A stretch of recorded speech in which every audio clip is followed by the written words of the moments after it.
Hola, bienvenidos a En Sencillo con Julio. El día de hoy hablaremos de los 8 errores más criminales en la redacción académica.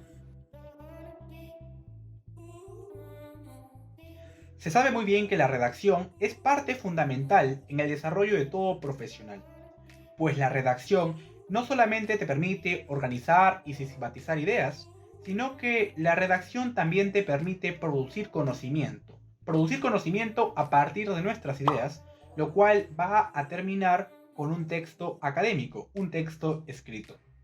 La profesora de la Universidad Autónoma de México, Hilda Basulto, ha señalado que la redacción es básicamente un proceso comunicativo de primer orden, que implica que la persona que lo ejercita debe tener un estado cultural avanzado.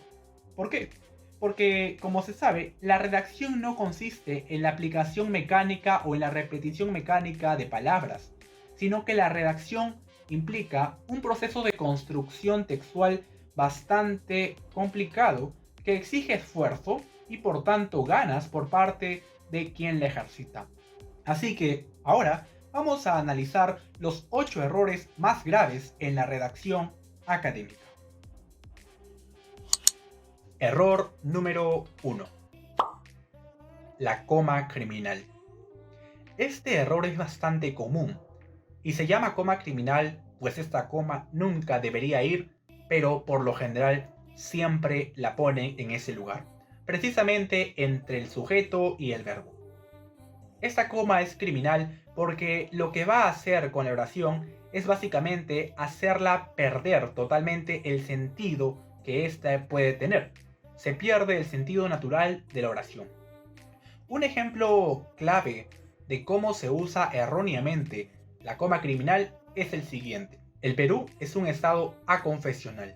Lo correcto sería colocar el Perú es un estado aconfesional y sin coma alguna, porque esta coma lo que está haciendo es cortar el sentido de la oración. La coma no transmite pausa, la coma lo que hace es separar. Sin embargo, a esta regla hay que tener también ciertas excepciones.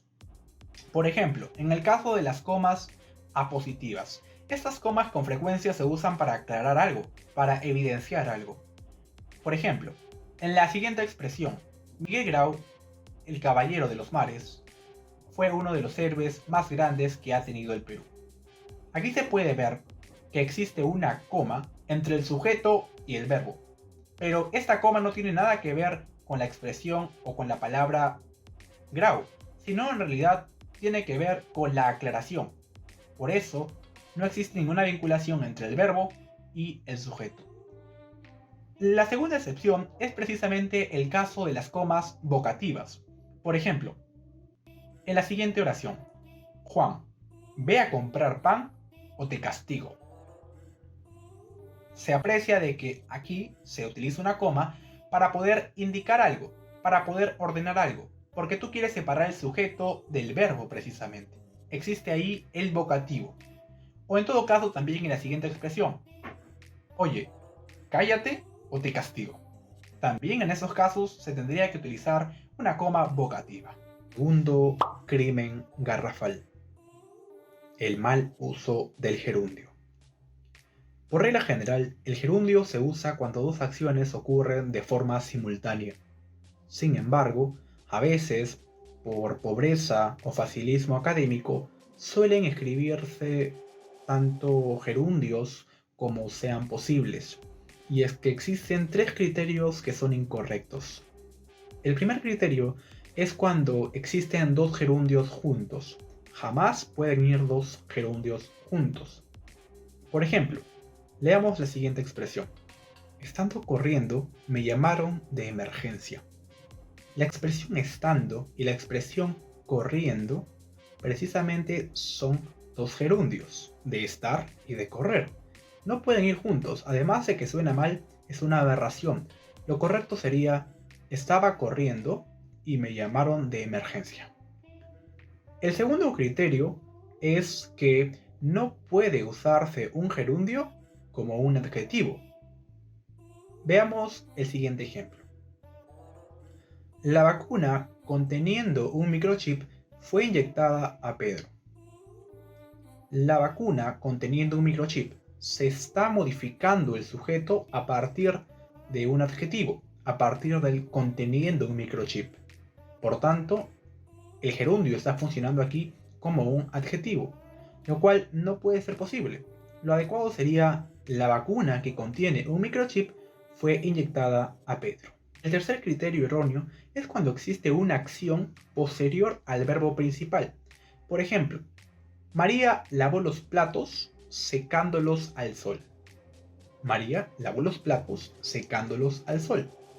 Como señalé, se usa gerundio cuando existen dos acciones de forma simultánea. Pero María lavó los platos y al mismo tiempo los secaba al sol. Claro que no. La acción es posterior al verbo principal. Por consiguiente, no iría gerundio. Lo adecuado sería colocar María lavó los platos y los secó al sol. Un tercer error es el dequeísmo, es decir de qué y de qué, y no usar la expresión que. Y es bastante malo este error porque en realidad hace que las oraciones tengan un tropiezo que no se entienda o que incluso la oración, la lectura de la oración no sea fluida. Y es que este error se presenta de diversas formas, pero vamos a ver un ejemplo. La tóxica de Juan le dijo de que no podía ir a la discoteca sin ella. Esa expresión evidentemente es incorrecta. Para saber cuál es la expresión correcta, si debe ir de qué o si debe ir qué, tendríamos que preguntarnos el qué más el verbo. En todo caso sería así. ¿Qué le dijo la tóxica de Juan? Que no podía ir a la discoteca sin ella. Lo incorrecto sería de que no podía ir a la discoteca sin ella. Entonces debería ir la expresión que y no la expresión de qué. Hay que tener en cuenta esta pregunta. Un cuarto error es el uso y abuso de los adverbios. Hay que tener en cuenta de que se debe usar de forma medida los adverbios. Y no solamente está mal usar adverbios inadecuadamente, sino también no usarlos y usar, por ejemplo, adjetivos. Por ejemplo, sería inadecuado decir Juan trabaja duro. ¿Por qué? Porque un adjetivo jamás puede modificar un verbo. En todo caso, el que modifica a un verbo es un adverbio. El adjetivo lo que hace es modificar al sustantivo, por lo cual nunca puede haber un adjetivo después de un verbo. Si queremos en todo caso usar un adjetivo, tendríamos que decir el trabajo de Juan es duro.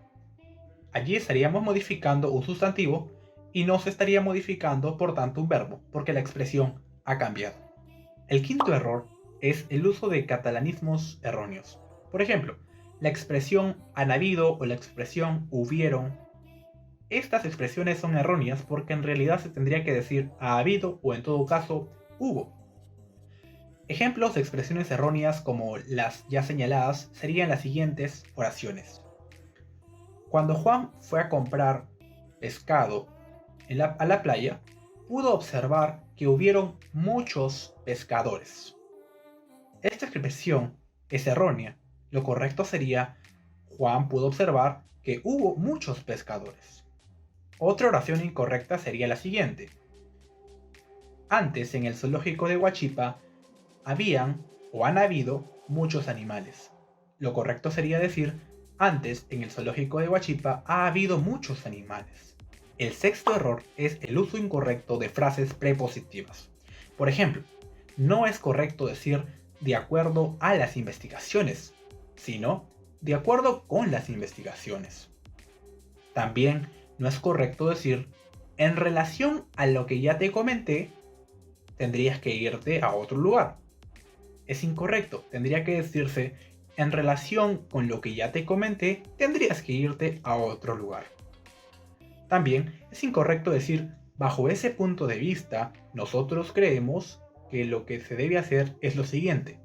Se debería decir, desde ese punto de vista, nosotros creemos que lo que se debe hacer es lo siguiente. Es adecuado decir estas expresiones antes que las expresiones que se encuentran erróneas. El séptimo error es el uso de palabras comodines. Y es que esas palabras comodines normalmente pueden ir en todas las expresiones, pero son bastante vagas, son bastante pobres y demuestran falta o menester de vocabulario, porque en realidad no estamos siendo concisos, sino que estamos generalizando. Por ejemplo, una expresión errónea sería la siguiente oración: en la exposición de hoy hablaremos sobre algunos elementos importantes y medulares relativos al tema o a la cuestión de la teoría del delito. Decir eso, evidentemente implica decir poco en una expresión muy larga, y en realidad debemos ser precisos. Lo correcto sería: en la exposición de hoy hablaremos de la teoría del delito. Hay que ser concisos y hay que ser precisos. Por último, el octavo error en la redacción académica es usar expresiones que son propias del ámbito oral. Por ejemplo, cuando se cita, solemos colocar quizá en un texto científico lo siguiente: tal como ha dicho Juan Arredondo, y colocan la cita. Pero en realidad Juan Arredondo no lo ha dicho, sino que lo ha escrito. De igual forma, cuando por ejemplo escribimos nuestra introducción, quizá podríamos decir: a continuación, vamos a hablar de la importancia de los microorganismos para el ecosistema. Si redactamos eso, sería erróneo también, porque en realidad no vamos a hablar, vamos a redactar. Y por consiguiente, deberíamos usar expresiones propias del ámbito de la redacción, de la tipografía, antes que expresiones propias del ámbito oral. Estos 8 errores mencionados son tan solo algunos de los múltiples y de las variedades de errores que se presentan a la hora de redactar. De hecho, si analizamos textos académicos, vamos a poder observar que estos errores se repiten muchas veces y vamos a ir encontrando otra clase de errores. Ahora bien, cuéntame qué clases de errores has encontrado tú, por ejemplo, en la lectura de textos académicos, o en todo caso, qué otros errores conoces que podrías comentarlo para efectos de también retroalimentarlos. Queremos que nos sigas dejando en la caja de los comentarios sugerencias de temas que podríamos abordar, y esperamos que en esta oportunidad ese video también les haya gustado respecto a los errores ortográficos en la redacción académica.